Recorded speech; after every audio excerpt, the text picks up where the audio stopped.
Directamente es el momento, ¿no?, de dar la palabra a don Ricardo Valdés para que precisamente nos dé su visión sobre estos nuevos sistemas y conceptos que en torno a esa visión holística de la seguridad estamos empezando a desarrollar en esta comisión. Muchas gracias. Tiene usted la palabra.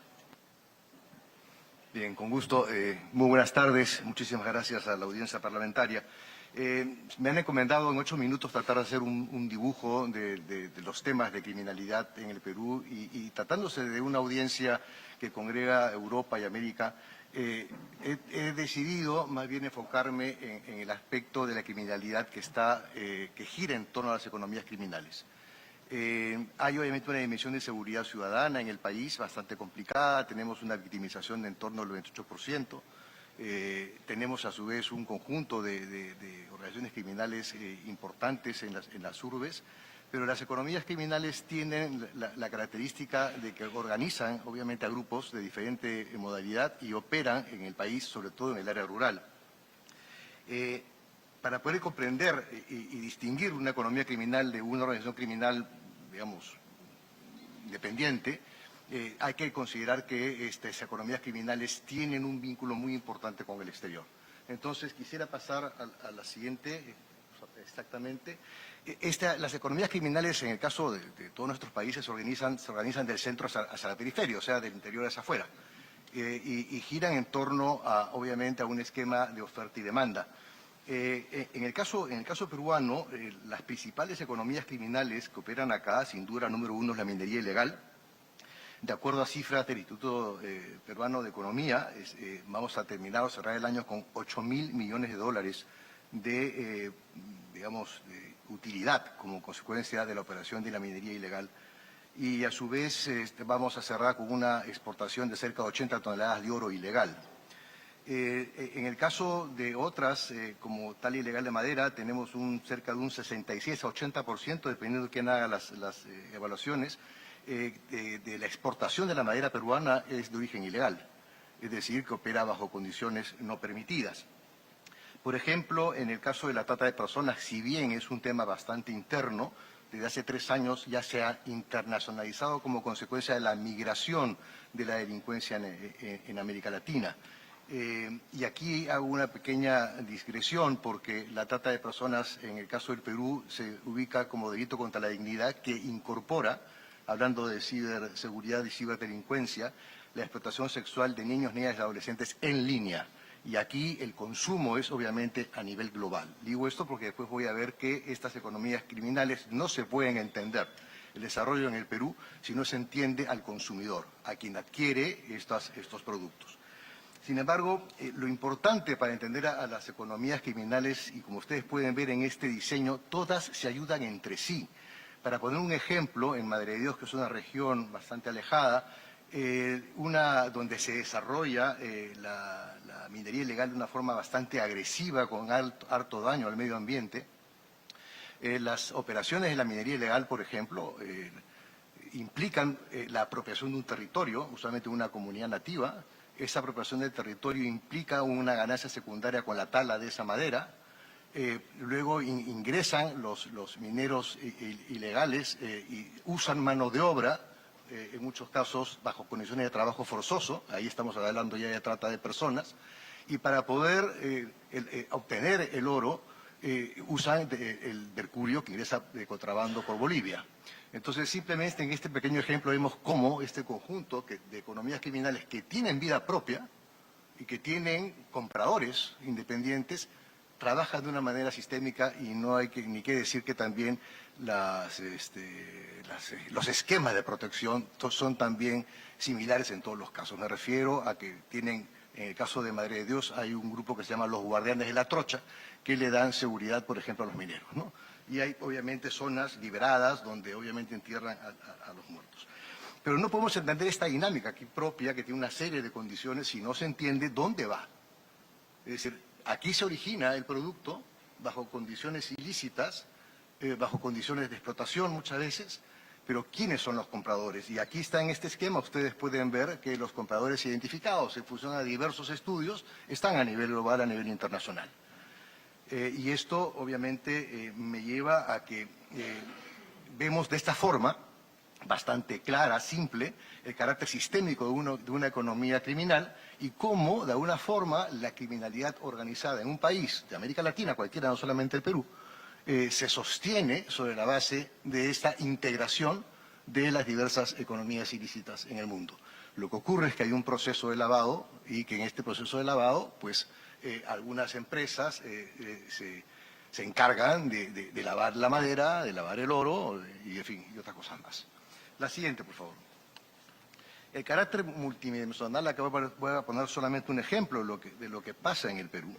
Pero la perspectiva multidimensional implica, obviamente, mirar la gobernabilidad, mirar la economía, mirar la justicia penal, el tejido comunitario, los aspectos sociales de cómo se van, para poder entender cómo es que opera cualquier economía ilícita en cualquier parte del mundo. En el caso específico del Perú, ahí al lado izquierdo tienen ustedes una relación de un estudio que hicimos sobre todas las economías criminales en el país, actualizado en 2024. Son los montos que hemos determinado y ahí conservadoramente estamos poniendo 6.000 millones de dólares, pese a que hay un anuncio de 8.000 millones de dólares en la minería. Esto nos lleva a un total de 11.800 millones de dólares. Esto significa el 4.5 del Producto Bruto Interno del país. Y significa que estos 11.805 millones de dólares exceden en mucho el presupuesto que tiene el Ministerio del Interior, la Policía Nacional, el Ministerio de Defensa, el Poder Judicial, el Ministerio Público y el Ministerio de Justicia. Es decir, juntando los presupuestos de todos estos ministerios, no alcanzamos el monto que moviliza la minería y las economías ilícitas en el Perú, en este esquema de, digamos, de relacionamiento internacional y también relacionamiento interno. Esto afecta obviamente la gobernabilidad, pero también tenemos una estructura muy particular en el Perú. Quizás en México tenemos un muy parecido. Me refiero a la informalidad. La población económicamente activa en el Perú es del orden, en la informalidad es del orden del 70%. Entonces esto genera unas condiciones muy especiales para lo que es cómo se puede integrar las diversas economías en el Perú. Sin duda, en la ilegalidad están aquellas que están marcadas allá, el narcotráfico, piratería, trata de personas, tala, pero la minería ilegal tiene la posibilidad de tener un pie aquí y un pie allá, un pie en el lado ilegal y un pie en el lado informal. Tenemos, digamos, diversos mecanismos, registros muy criticados en el Perú, pero que, mal que bien, forman parte justamente de un tema coyuntural que ahora estamos, en el Congreso de la República se está viendo el tema justamente del Reinfo, por ejemplo. El contrabando también tiene un pie en la informalidad y un pie en la ilegalidad, lo mismo que el tráfico de terrenos. Acá lo importante es que desde la formalidad se requiere de que todos estos productos puedan ser lavados, puedan ser purificados para su comercialización y su rendimiento mayor. Hay obviamente una serie de características, no quiero detenerme por el tiempo, pero tenemos problemas, por ejemplo, con la justicia penal. Tenemos en el Perú 68 penales, de los cuales con 102.000 internos, pero estos 68 penales solamente pueden albergar a 48.000. Tenemos una serie de inconvenientes que hacen muy complejo la lectura multidimensional del problema de las economías. La siguiente, por favor. Me parece que puede ser interesante, y esto es una propuesta que desde mi organización hacemos y vemos, es mirarlo también desde un sentido geopolítico. Porque como hemos visto en la primera diapositiva que presentamos, la relación oferta-demanda para sustentar las economías ilícitas y cualquier parte de la realidad del mundo, en el caso específico de Perú, que aparece al centro, no le he puesto cifras, pero Perú hay 841, me refiero a que en los últimos 8 años hemos tenido 6 presidentes de la República. En los últimos 4 años hemos tenido 15 ministros del Interior. Y en el último año tenemos muchos expresidentes procesados y 3 de ellos en prisión. Esto es para ejemplificar la crisis institucional y eso no ayuda para poder establecer, digamos, estructuras de seguridad apropiadas. Más bien ayuda a que ciertas economías ilícitas y la criminalidad pueda realmente encontrar en el país una suerte de hub que le permita operar con cierta libertad. Pero a nivel de América, que he puesto unos ejemplos, ahí ustedes los pueden ver, en el caso, por ejemplo, de Venezuela, El Tren de Aragua, en todas otras organizaciones, pero sobre todo el Tren de Aragua, ya tiene presencia en el Perú como la tiene en Colombia, en Ecuador y la tiene también en Chile. Y acá tiene una presencia bastante importante. Pero lo que ocurrió es decir, cómo surge, y obviamente hay todo una complejidad a nivel también del sistema penal, de la cual no me voy a referir ahora. Pero la crisis económica en Venezuela y las decisiones que se tomaron políticamente en ese momento generaron una migración muy grande, de las cuales el Perú es el segundo receptor de migrantes venezolanos. Obviamente en esa estructura se cobijaron los integrantes del tren. Y esto es a partir de 2014-2018. Pero si yo veo otra vez, Brasil, por ejemplo, durante el gobierno de Bolsonaro, se concentró en la lucha contra la criminalidad interna y en tanto el primer comando capital y el comando Vermelo más bien se fueron hacia la zona del campo, hacia la zona rural, donde también hay, por cierto, economías ilícitas nuestras. Y esa decisión con el debilitamiento de lo que es el Instituto Brasilero de Medio Ambiente y la Fundación también para los pueblos nativos, generó obviamente una mayor difusión y una mayor entrada. En estos momentos podemos afirmar que el tráfico de cocaína por el Amazonas con dirección a Europa lo maneja el Comando Vermelo desde la frontera peruana, la triple frontera colombo-peruano-brasilera. En el caso, por ejemplo, de Bolivia, es interesante cómo en el año 23 se dio la ley 1503, que le permite al Banco Central Boliviano comprar oro a privados. No, digamos, voy directo al punto, es decir, el oro que sale de Madre de Dios, que fue el ejemplo que dio en su momento, es adquirido en Bolivia. Y eso forma parte, integra parte de las reservas bolivianas, porque el Banco Central simplemente no pregunta de dónde procede el oro, simplemente lo adquiere.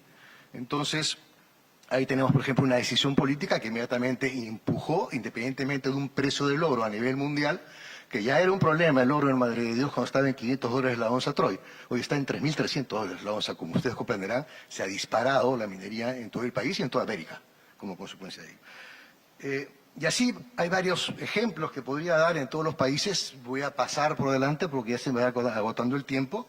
Y quiero pasar a la siguiente para hacer una síntesis breve de lo que quiero más o menos plantear. Después me han dicho que podemos seguir conversando. Pero el crimen organizado y su conformación como economía criminal, lo central es un fenómeno tremendamente complejo, con gran poder económico, amplia capacidad de fuego e innovación tecnológica. Van por delante de las decisiones administrativas de cualquier país.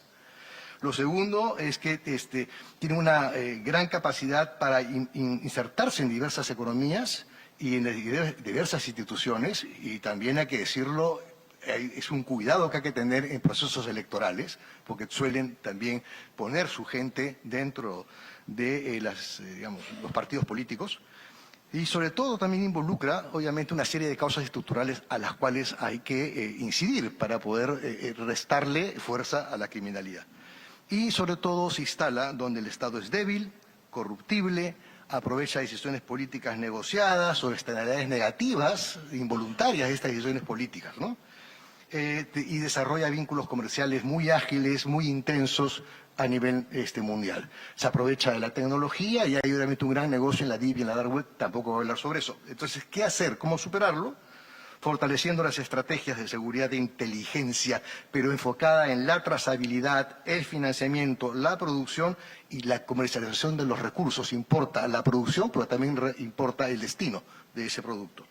Una presencia estatal efectiva e inversión en causas estructurales, una política anticorrupción sin tolerancia, puesto que la corrupción y el lavado son transversales a las economías ilícitas, evaluación de algunas decisiones políticas y, sobre todo, y aquí termino, una respuesta multisectorial, ética y económicamente sostenible, cooperación técnica y económica urgente y, sobre todo, una visión común de futuro globalmente corresponsable. Bueno, muchas gracias.